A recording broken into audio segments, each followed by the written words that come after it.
What's up, icons? I'm the iconic fashion figure back with a new video.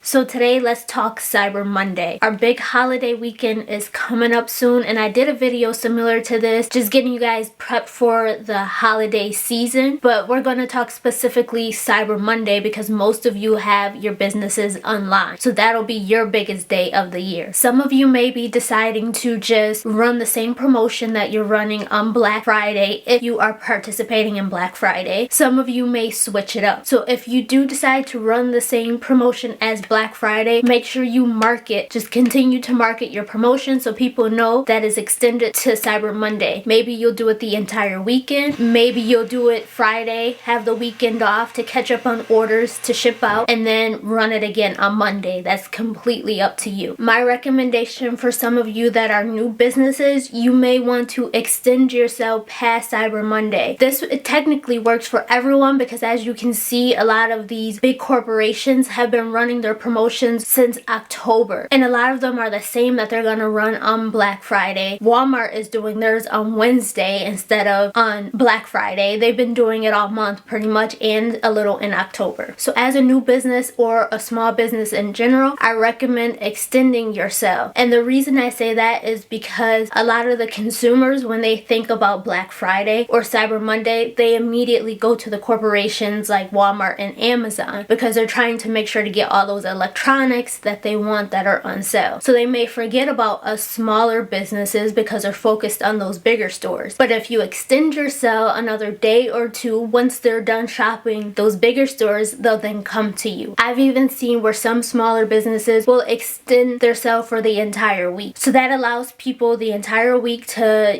be able to shop your website because people also are working, so they may not be able to do it right away. That also allows them to get to their next payday on that Friday to get more money and be able to shop with you again because they may have spent it all on Black Friday or Cyber Monday with the bigger corporations. Before Cyber Monday, I would say start doing it today. Check your website, make sure everything's up and running, make sure it's prepared for the increase in traffic you're about to receive. Also, right now is the time, make sure you're stocked up on all your shipping supplies, so you have your tape, your boxes. If you do thank you cards, tissue paper, any of that, make sure you are well stocked so that way you don't run out of shipping supplies in the middle of your holiday weekend. The last thing you want to do is run out and then have to go to a store and buy it. You may be paying more in store, they may not have it, lines are super long, so you want to make sure you have everything you need now. Another thing you'll want to do today before you hit your holiday weekend is, if you were in business during this time last year, or maybe you're a seasonal business and you only open during the holiday season, you'll want to look at your sales from last year and set your goals now of what you want to achieve this year. This will help you push to make sure you get the sales that you're looking for. So set those goals now, come up with a plan, make sure your promotions that you're offering backs up the plan that you have for your goal. Also, if you are anticipating having a heavy sales volume where you're going to be shipping a lot of orders, make sure you have the help you need to process those orders and get them shipped out. It is the holiday season, so shipping times have extended. It's taking carriers longer to get shipments out. So you want to get them out as quickly as you can so your customers can receive them as quickly as you can. Trust me, I know that situation very well, so make sure you have the help you need and pay attention to those shipping schedules. If you haven't started already, you'll definitely want to start sending out those email blasts. You want to market your sale constantly. Of course, if you're doing a Black Friday sale and then a Cyber Monday sale on top of that, you might even be doing Small Business Saturday. I recommend sending out one at a time, especially if, let's say, your Cyber Monday sale is going to be better than your Black Friday sale. I wouldn't start promoting, well, let me take that back. You could start promoting Cyber Monday that will be having a sale, but I wouldn't say that it's going to be better than your Black Friday one yet, because you don't want Black Friday to come around and you completely lose all sales on Black Friday because people are waiting for Cyber Monday. So promote that you are having a sale, don't say what the sale is. Now, if you are doing the same sale for Black Friday and Cyber Monday, it's not going to hurt you as much to start promoting both of them now. You can let them know know it's going to be extended through the weekend, so you have that entire sale. But you'll notice if you look at some of the big box stores, they don't always tell you exactly what you're going to get on that next sale until the first one is already in action or completed. But make sure you start promoting now, especially email blasts. Emails help a lot. And then of course social media too, especially if you already have a following on social media, start promoting on there as well. And then as I just quickly mentioned, this coming weekend we have Black Friday, we have Small Business Saturday, and we have Cyber Monday. Not everyone participates in Small Business Saturday, but I recommend doing it. That helps you to increase sales, especially like I was mentioning at the beginning of the video. On Black Friday, most people go for the bigger corporations. Small Business Saturday is your opportunity to bring in more traffic. So think about Black Friday, Small Business Saturday, and Cyber Monday. Are you going to run the same promotions? Are you going to do different promotions to switch things up a bit? Whatever you do, just make sure you start marketing it now. That's pretty much it though. Since I've already done a video like this already, I'll also link that video below so that way you guys can go check it out for additional tips. Just make sure you start planning things out if you haven't already, and start marketing now. That's the biggest tips I can give you, so that way you can make sure you have a successful holiday weekend. Thank you for watching.